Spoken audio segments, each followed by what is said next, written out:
kay buti mo, Panginoon, walang siguro maraming magtatanong, bakit bakit ang pasiguro ka ng gano'n na gano'n? Sige na lang po, nakipasigaw. Ikaw ba is yun talaga, tawag tayong busay naman, Lord, Diyos ng gabi, kung saan naman ko sa mga tabi.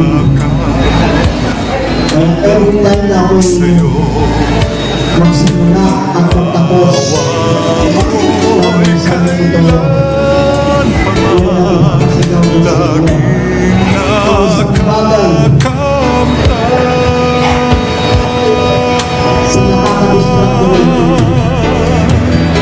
sa mundong nakakaso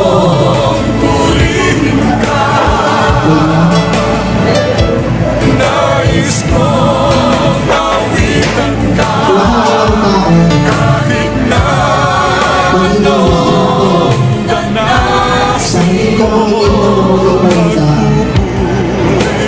ang ginagawa sa'yo. Nais ko purihin ka, nais ko gawitan ka kahit na sakitin ko.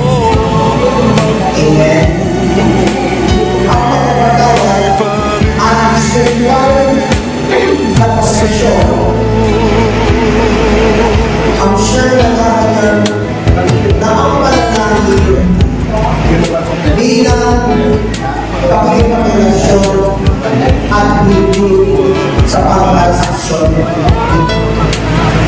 Amen. O kasi verses 9 to 12 ay ang sige. Para na tayo pinamili, hindi mo rin kapase. Pray, Father, teach just more persistence, which is the sureness of us. Sureness of us.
Hallelujah.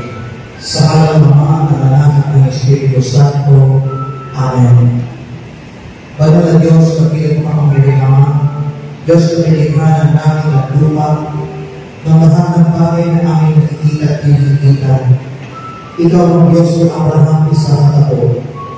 Sa oras na ito, patuloy ka namin pinupuli, nilulumanhati, na dakilang sinasamba sa Espiritu sa Tuhan. O Diyos, maraming salamat po sa pagkatutuhan. Ito po ang pinaka-uling gawain sa linggo ito upang magpatuloy ng handa para sa nalalapit ay ka-41 taon na pag-aaratan ng iyong gawain sa susunod na linggo. Naway patuloy po kami pagpalain at kasihan ng iyong Santong Espiritu. Pagalingin ang mga may karamdaman sa ito na ulo hanggang ng araw sa ngalan ni Kristo Jesus. Ang mga nangihinang na bibigatan ay iyong pagaan palakasin sa ngalan ni Kristo Jesus. At ang lahat ng kahilingang itataas, iyong pong pagkaloob at tugulin sa pangalan ng aming Panginoon. Pagpalain po o Diyos, yung mabuting balita na aming tiyahati at ang itong araw ng kailangang papakinan upang ipinibigay sa amin ng liwanag sa lahat ng makikinig at makakarinig ng isang ito upang ito'y maging daluyan ng inyong mga tanda, himala, kapabalaghan, kapangyarihan at walang tigil na biyaya ng Panginoon. Ito po ang aming sagot na namin sa ngalan ng Ama at ng Anak at ng Espiritu Santo. Amen and amen.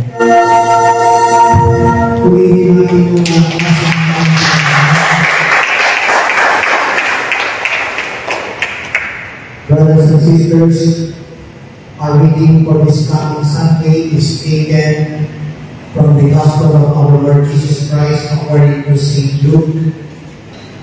Luke chapter 12, verses 35 to verse 48. Ebanghelyo ayon sa Lucas, ikalabing-dalawang kabanata, simula talata 35 hanggang 48.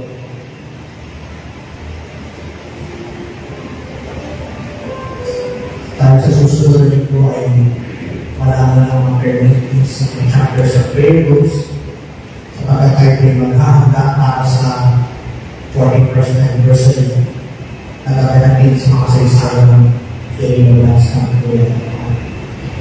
At ito po ang mababasa ng Ebanghelyo sa wikang Ingles. Jesus said, "Be dressed ready for service and keep your lamps burning, like men waiting for their master to return from a wedding banquet, so that when he comes and knocks, they can immediately open the door for him. It will be good for those servants whose master finds them watching when he comes. I tell you the truth, he will dress himself to serve, will have them recline at the table, and will come and wait on them. It will be good for those servants whose master finds them ready, even if he comes in the second or third watch of the night. But understand this, if the owner of the house had known at what hour the thief was coming, he would not have let his house be broken into. You also must be ready, because the Son of Man will come at an hour when you do not expect him." Peter asked, "Lord, are you telling this parable to us or to everyone?" The Lord answered, "Who then is the faithful and wise manager, whom the master puts in charge of his servants to give them their good allowance at the proper time? It will be good for that servant whom the master finds doing so when he returns. I tell you the truth, he will put him in charge of all his possessions. But suppose the servant say to himself, my master is taking a long time in coming. And he then begins to beat the master's servants and maid servants, and to eat and drink and get drunk. The master of that servant will come on a day when he does not expect him, and at an hour he is not aware of. He will cut him to pieces and assign him a place with the unbelievers. That servant who knows his master's way and does not get ready or does not do what his master wants will be beaten with many blows. But the one who does not know and does things deserving punishment will be beaten with few blows. From everyone who has been given much, much will be demanded. And from the one who has been entrusted with much, much more will be asked. Purihin natin ang buhay ng Diyos. Sinabi ng Panginoon Jesus, maging handa kayo at sindihan ang inyong mga ilawan. Tumulat kayo sa mga taong naghihintay sa pag-uwi ng kanilang Panginoon mula sa kasana para pagdating niya ay mabuksan agad ng pinto. Mapalad ang mga alipin na abutan nagbabantay pagdating ng kanilang Panginoon. Sinasabi ko sa inyo, maghahanda siya, paguluhin sila sa mapa at maglilingkod sa kanila. Mapalad sila, umaratan niya sila ang handa, tumating man siya ng haring gabi o ng araw, siya'y tumating. Tandaan niyo ito, kung alam lamang ang puno ng sambahayan, kung anong oras na alam ng magnanakaw, hindi niya pababayaan pasukin ang kanyang bahay. Kayo may dapat handa sapagkat darating ang anak ng tao sa oras na hindi niyo inaasahan. Tinanong ni Pedro, Panginoon, sinasabi ko ba ninyo ang paninirahan ito para sa akin o para sa lahat? Tumugon ng Panginoon, sino nga ang tapat at matalinong alipin? Hindi ba siya ang pamamahalain ng kanyang Panginoon sa sambahayan ito upang magbigay sa iba mga alipin ng kanilang pagkain sa karapatang panahon? Mapalad ang alipin iyon kapag hinagnan siya gumagawa ng kayo pagpabalik ng kanyang Panginoon. Sinasabi ko sa inyo, pamamahalain siya ng kanyang Panginoon sa lahat ng kalipayan nito. Ngunit kung sabihin sa sarili ng alipin iyon, matatagal pa bago mabalik ang aking Panginoon. At siniwan niyang pupugi ang ibang alipin na lalaki at babae at kumain, uminom at maglasing. Dahil ang Panginoon ng alipin niyo sa araw na hindi niya inaasahan at sa oras na hindi niya alam. Buong higpit na parusahan siya ng Panginoon at isasama sa mga ginawa. At ang alipin na nakaalam ng kalooban ng kanyang Panginoon, ngunit hindi naghanda isunod sa kalooban nito, ay tatanggap ng mabigat na parusa. Ngunit ang alipin hindi nakakaalam ng kalooban ng kanyang Panginoon at gumawa ng mga bagay na nararapat niyang parusahan, ay tatanggap ng magaang na parusa. Ang binigyan ng maraming bagay ay hahanapan ng maraming bagay. At ang pinagkatiwalaan ng gagawin maraming bagay ay pananalamin sa lalo maraming bagay. Brothers and sisters, ito po ang mabuting balita para po sa ating lahat buhat sa Panginoon.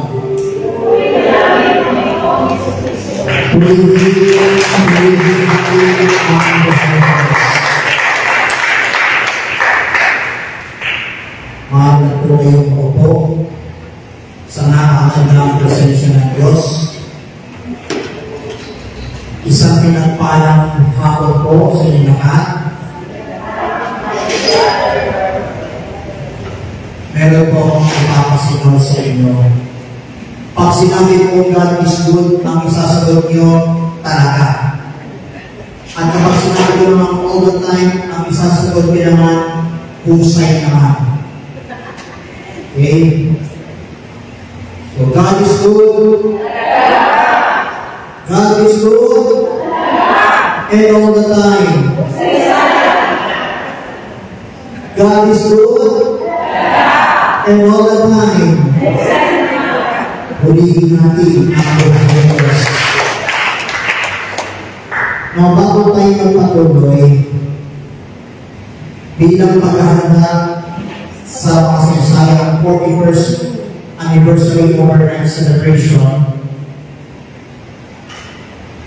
ito po ang ating nalalabing sa araw ng overnight celebration sa makasaysayan ng Braxton Luneta Rizal Park. Una, magsipaggawa ng 41 prayer requests. Bakit 41? Kasi po 41 years na po ang gawain ito. Mula pa noong 1984. Pangalawa, magsipaganda rin ng mga pao chicken sandwich. Siguro na, kung nabasa niyo po yung post ng Delta Broadcasting System Facebook page.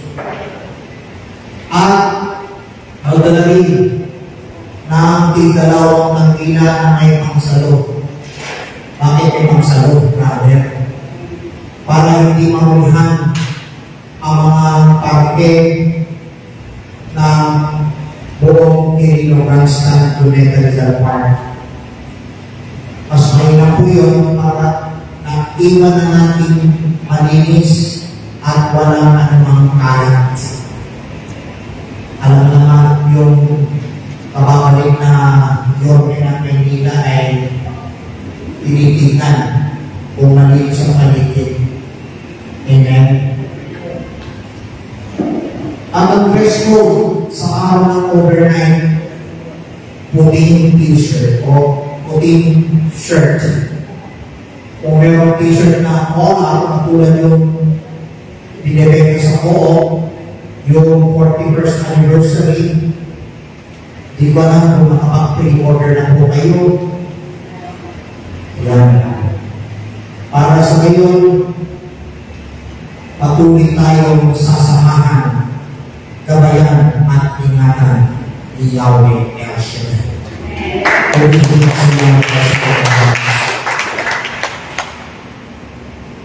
And I thank God sapagkat ang inyong lingkod ay patuloy pa rin panatag ang loob.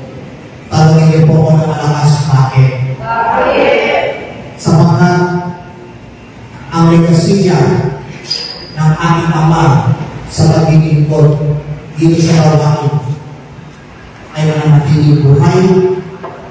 Lalo-lalo na kapag patapos sa pag-ibig message yung sa ikang in the name of the Father, Father pa na isa sa mga di malilimutang linya.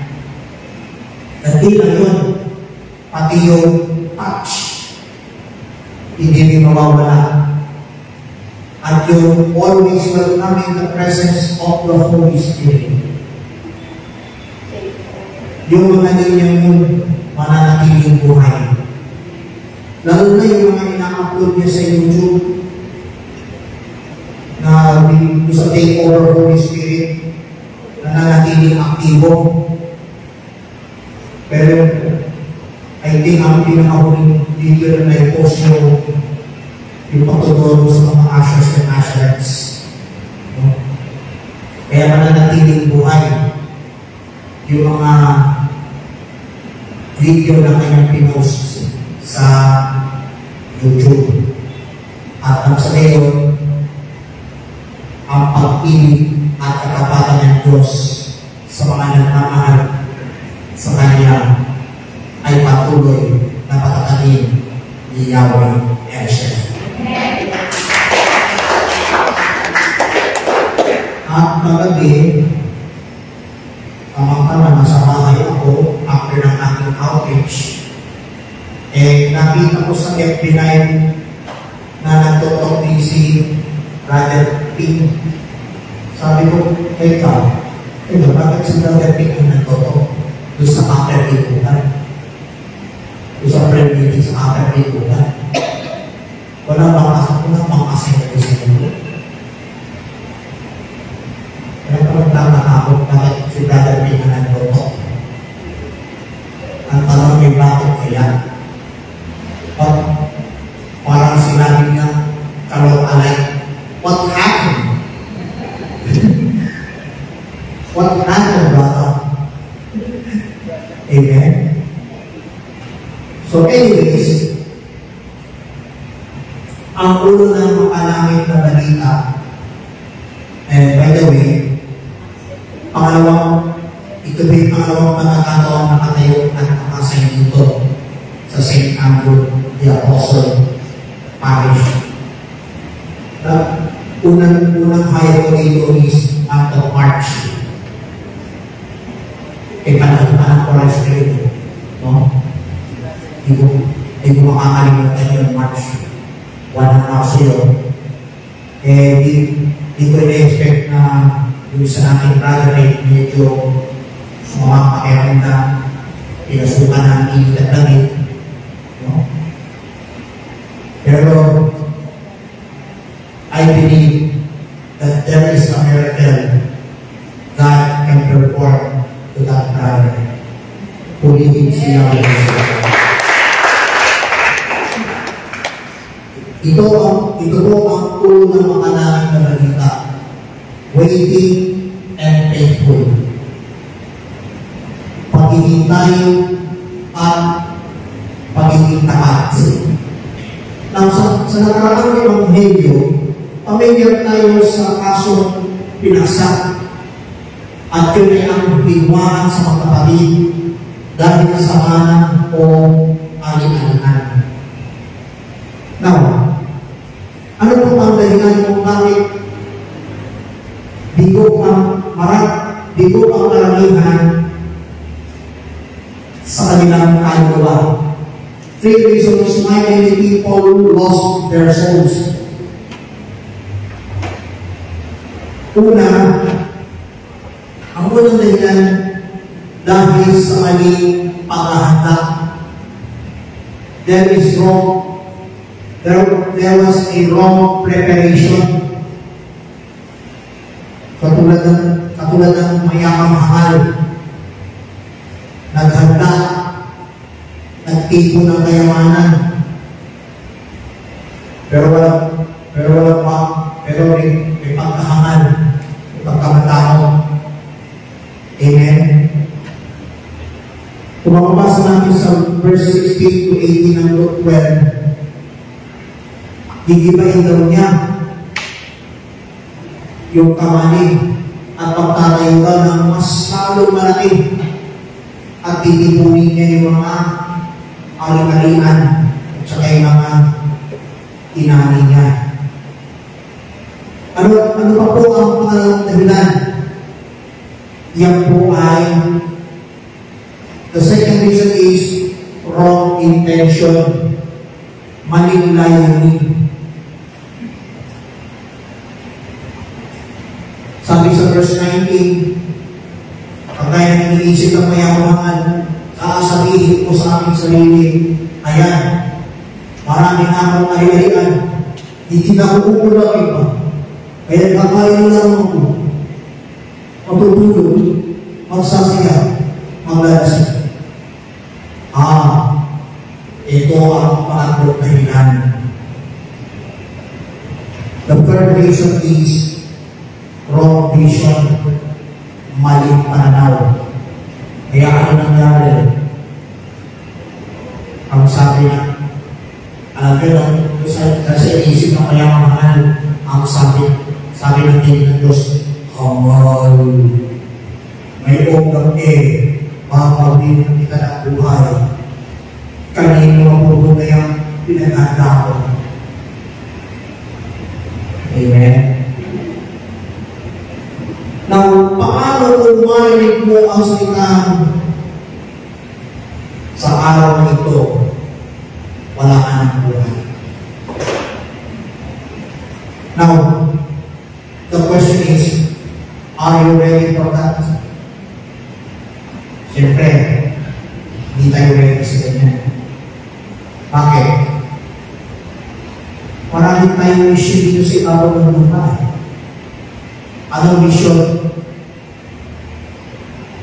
Ipahayag ang kabutihan at kagandahan loob ng buhay panal ang makapangyarihan ng Diyos. Amen.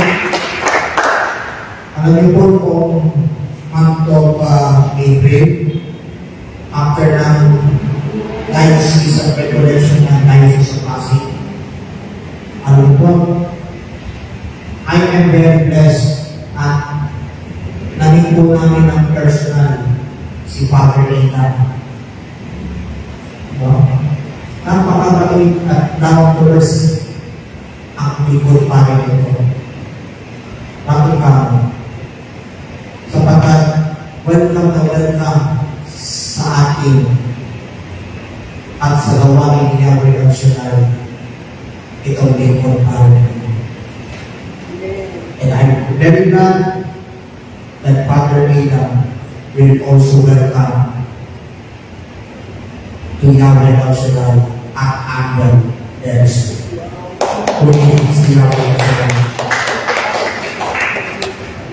Now,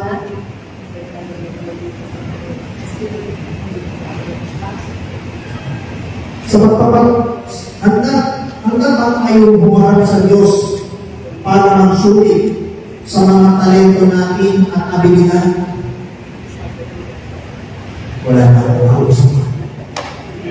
Now, sa pagpapatuloy ng ating mensahe sa Ebanghelyo ayon kay San Lucas, nagbigay si Jesus ng ilang mga utos para sa atin para bigyang halaga ang kanyang muling pagbabalik o tinatawag na second coming. Second coming. Sa mundo, ang tawag daw end of the world. Pero sa mga tunay na mamahal kay Kristo, hindi namin matatawag na end of the world, kundi end of time. Ang tawag ay end time. Wakas ng panahon. Amen po ba? Makakatuwa man na, hindi ko lang matutuwa ako. Meron akong nabasa isang Catholic, lalo na ako na isang nangarap at nakalagay, happy rapture. Hallelujah. Sabi ko na happy rapture.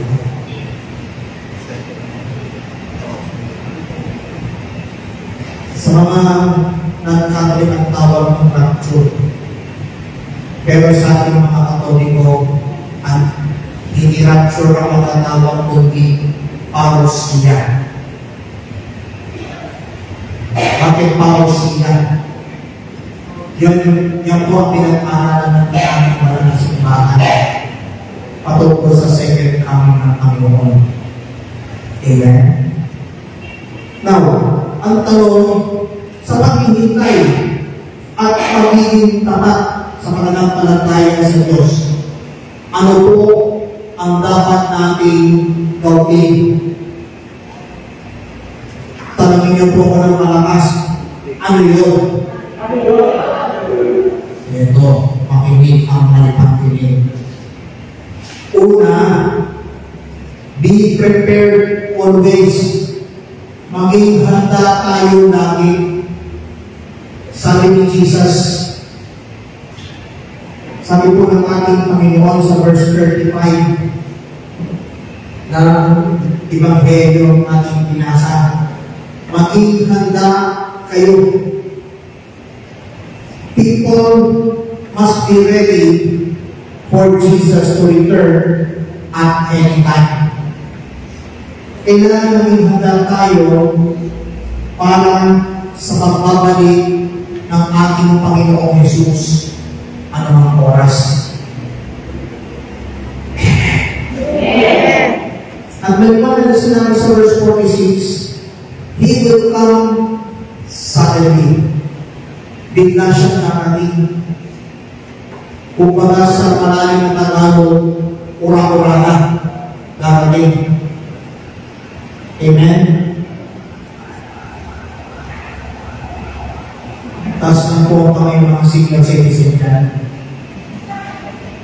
Taas ang kamay, huwag pahihiyak. Ito, paalala ko lang po, no? Enjoy your life with your ako habang kayo po'y malakas. Amen? Amen to ma? Amen. Kaya yung mga pension ninyo,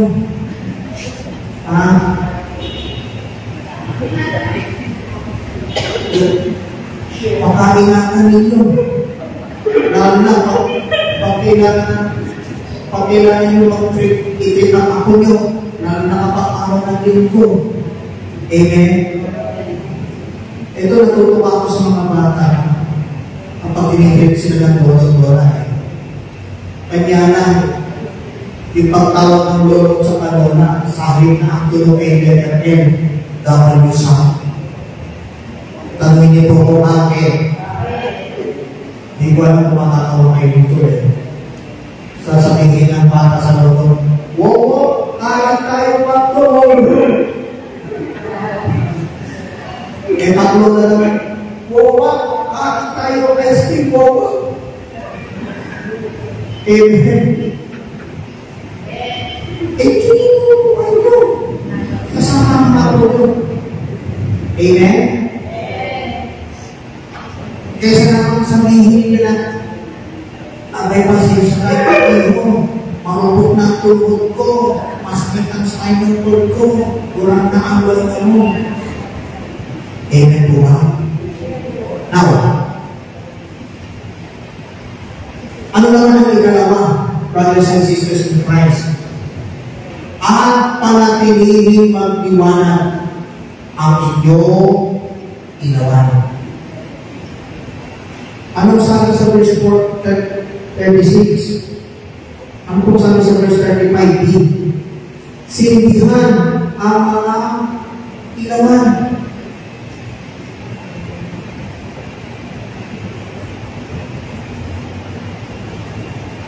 Keep your lamps burning. Sabi ng English. Halimbawa po mga kapatid, kapag patay na ang ilawan, wala nang dapat gawin kundi matulog at mag-relax. Pero kung bukas nangangahulugan, nakahanda na sa dapat gawin alang-alang sa muling pagbabalik ng ating Panginoon Jesus.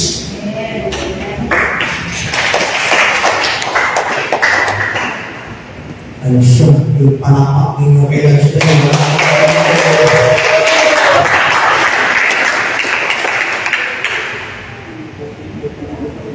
Now, people need to care for lamps so that they continue to burn. Kailangan alagaan ng tao ang lampara o silang liwanag upang patuloy na magningas. Tuloy-tuloy ang pagningas ng aming pagkatao sa pamamagitan ng liwanag. Amen po ba? Now, the disciples should prepare themselves too. Maging ang mga lagal ay dapat ihanda ang kanilang sarili. Now, ano naman ang ikatlo? Inihalintulad niya rito, inihahalin tulad at rin tayo sa mga alipin na hihintay saan? Sa pag-uwi ng kanilang boss bukas sa kasanan. Upang kung ito'y dumating at tumatok, agad-agad, urang-uraga, bubuksan nila ang pinto. Amen? Now, tayo ay pag-aari ng ating Panginoong Hesus. Siya ang ating master, siya ang pinakamahalagang relasyon natin. Amen? Imagine, sa 41 years na natin gawain, hindi nawawala si Lord. Amen? Sa kanyang kalooban at kabutihan, nakadepende ang buhay natin. Kaya paulit-ulit niyang sinasabi na dapat tayo ay gising at magdadal. Purihin si Jesus. Napakaluwala na sinabi ng verse 36. Nang tayo katulad ng isang alipin, naghintay at matyagang naghintay sa pagbalik ng kanilang maestro. Amen? Now, ang ikaapat ay handa, sabi sa verse 37, at dapat handa, sabi sa verse 38. Dapat maging handa at dapat handa. Saan? Sa muling pagpapalik ni Kristo. Purihin si Jesus. Now, ikalima, isang uri nilang alipin sa panahon iyon ang tinatawag na steward o household, manager o katiwala. Tayo ay dapat maging tapat at matalinong katiwala. Sabi sa verse 40 ng ating Ebanghelyo. Now, nasa pagdating ng Panginoon, at tulad ng isang alipin, madalang ng gumaganap na tungkulin. Sabi ng verse 40. Dapat maging handa tayo. Dapat tayo ang alipin madadala ng Diyos na gumaganap ng tungkulin. At di na tayo dapat maging handa at sabik sa kanyang pagbabalik, kundi tapat tayo sa pagsunod sa ating Panginoon. Habang tayo ay naghihintay. So we must be ready for His return and be faithful as we wait. Purihin si Jesus. Nakakita niyo po yung nabalik Pacquiao noong July 20. Ang tagin mo, sa 12 rounds pa lang, anong lumabas sa television? Draw. Tabla. Sabi ko, bakit tabla? Malamang, guilty, yung title doon, mananatili sa kalaman. Amen? Now, sa dapat ng pambansang mga maon, nagapit sila doon, hindi madali ang paghahanda, hindi rin madali ang mag-focus sa training.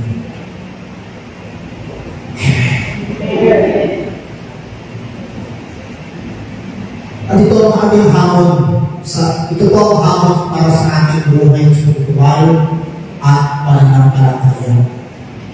Bakit kailangan natin maghintay at maging tapat sa pananampalataya sa ating Panginoon?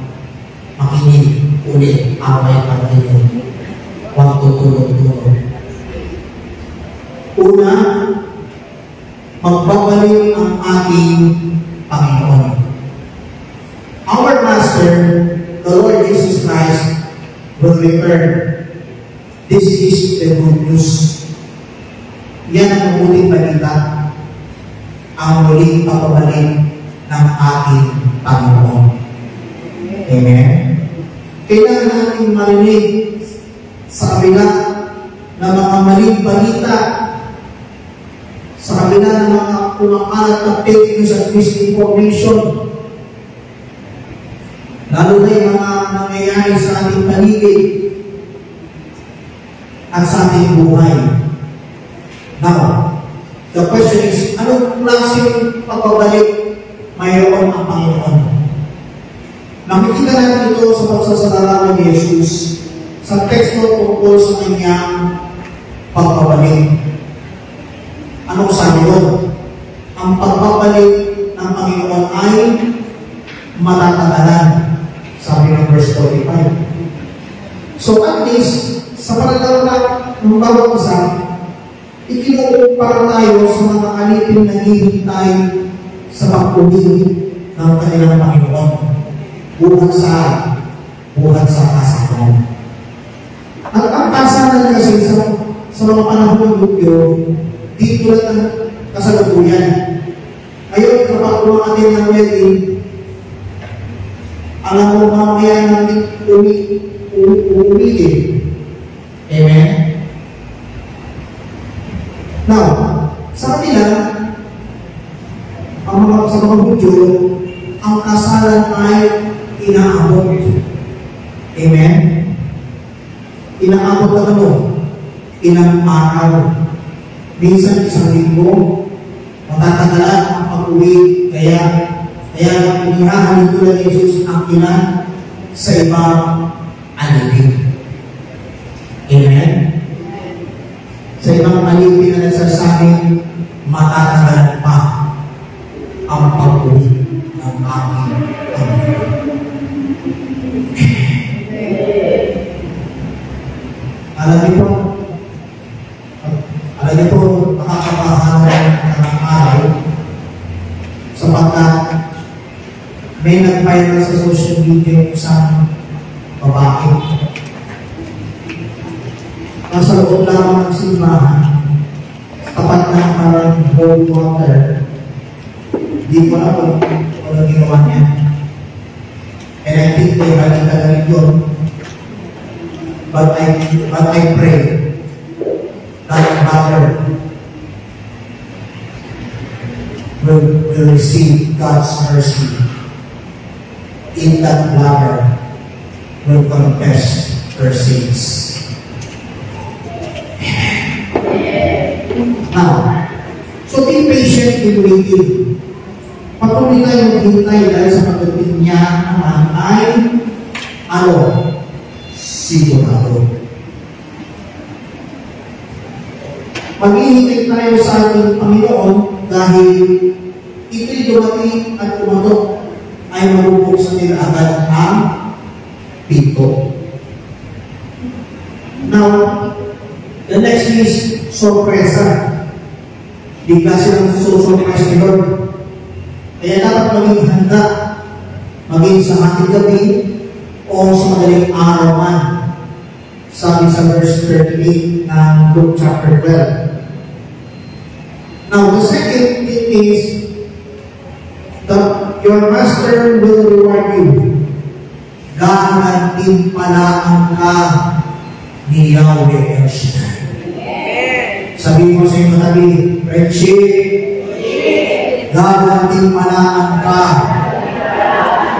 ni Yahweh El Shaddai. Anong tugon ng tabi mo? Pag-ibig siya mo sa Panginoon. Si Jesus, dapat handa tayo. Hindi natin alam kung kailan, pero sigurado yun. At sa pagdating niya, sigurado rin dala-dala niya ang mga reward o gantimpala sa sino man na nakatili tapat kay Yahweh El Shaddai.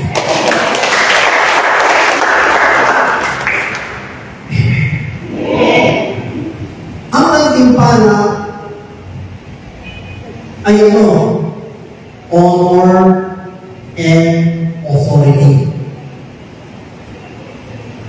karangalan at kapangyarihan ay para lang saan o para lang kanino sa mga tunay na tagasunod ng ating Panginoon.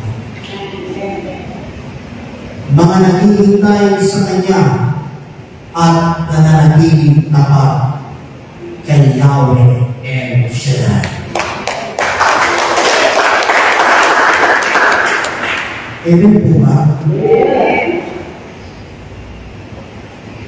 So, dito tayo magpo-conclude kasi malapit na mag-ikalima ng hapon.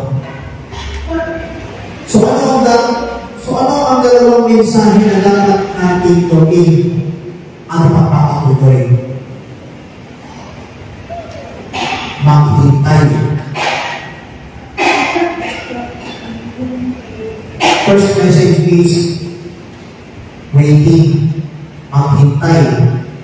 Tumulan tayo sa mga taong naghihintay sa pag-uwi ng kanilang Panginoon mula sa kasalanan para pagdating niya ay mabuksan agad ang pinto.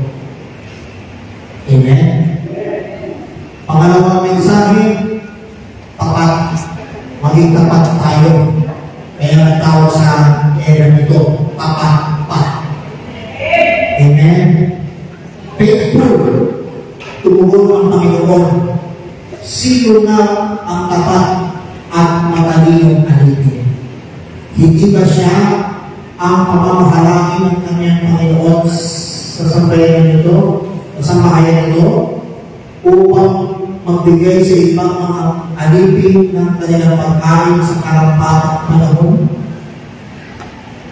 Amen? If you accept this true message, huwag tayo tumulan sa kanyang hangal na mali ang paghahanda sa kanyang kayamanan ang buhay niya. Purihin si Yahweh.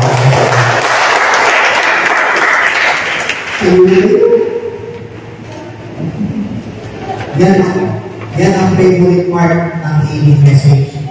Ayun na kayo. Taas ang ating mga kamay. Ikita ang iyong mga mata at sama-sama tayo magbalik loob sa ating Panginoon. Kailangan tayo maghintay at maging tapat tayo sa pagdating ng Panginoon. Hindi bukas, hindi sa makalawa. Ngayon na tamang panahon. Lupang tayo na ay magbago.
yung mga nakatunghay sa social media platforms.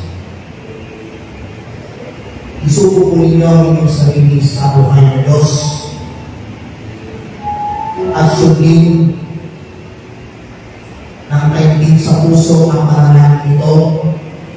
Bigay namin Diyos na mga makapangyarihan. Nagpapasalamat kami sa iyong kapahayanan na pahagin mo sa bawat isa. Patawarin mo kami kung kami po ay may mga pagkakamali at pagkukulang na aming gawa sa isip, sa salita, at sa gawa. Panginoong Yesus, nagpapasalamat kami sa oras na ito dahil sa iyong awa at habag patuloy mo kami bigyan ng lakas upang kami lahat ay tumulan sa maaliting naghihintay at maging tapat sa iyong pagbabalik. Maraming salamat, Panginoong Yesus. Ito po ang aming dalangin. Ako naman po ang dalangin. Diyos na mga kapangyarihan, maraming salamat po sa iyong kapahayagan at makatig sa bawat isa sa akin. Nawang magsilbing aral ang kanilang narinig tungkol sa paghihintay at pagiging tapat. O Diyos, nawang puso ng bawat isa at may bahagi sa iba ang kanilang pagkakahintayan.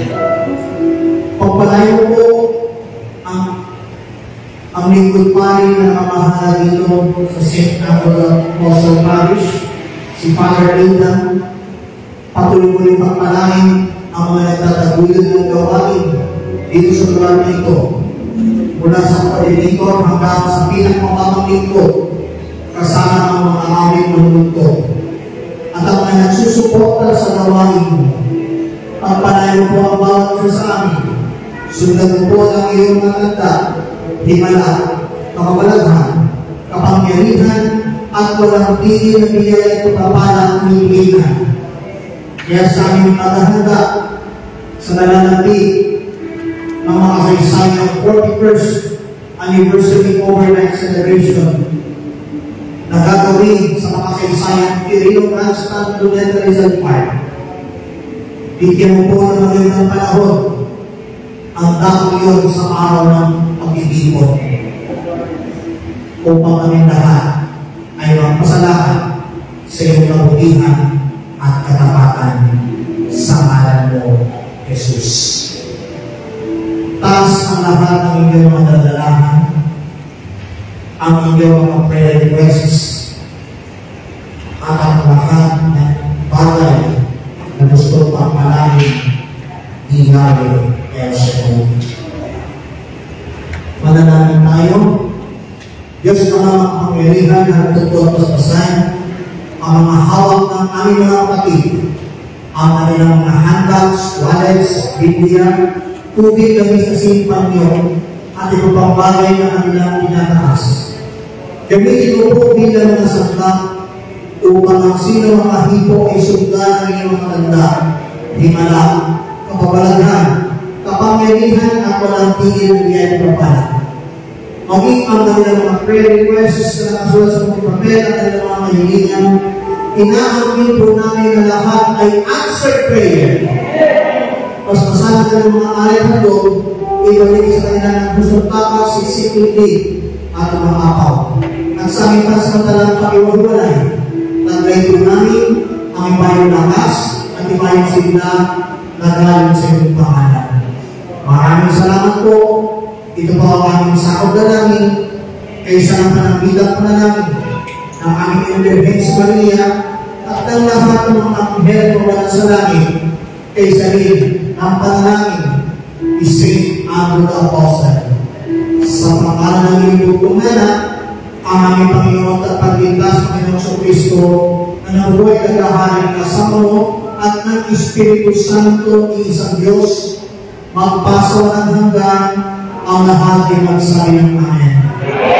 Ang lahat ay magsabi ng Amen. Pakibaba ang inyong mga hawak-kamay. Pakibaba ang inyong mga hawak-kamay. Taas ang inyong mga kamay na walang hawak at tayo malayang magpupuwi ng malakas sa inyong.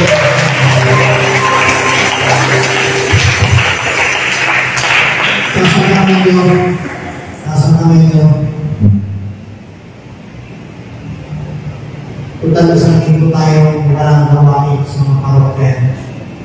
Dahil nagkakita tayo sa 41st anniversary po kayo. Meron po akong itatapon at siya magugustuhan niyo po. Ito po ang inyong sisigaw. Ako'y alipin naghihintay at tapat sa pagbabalik ni Kristo. Ako'y alipin naghihintay at tapat sa pagbabalik ni Kristo. Pag-iulit na ahas. Ako'y alipin naghihintay at pagbabalik ni Kristo.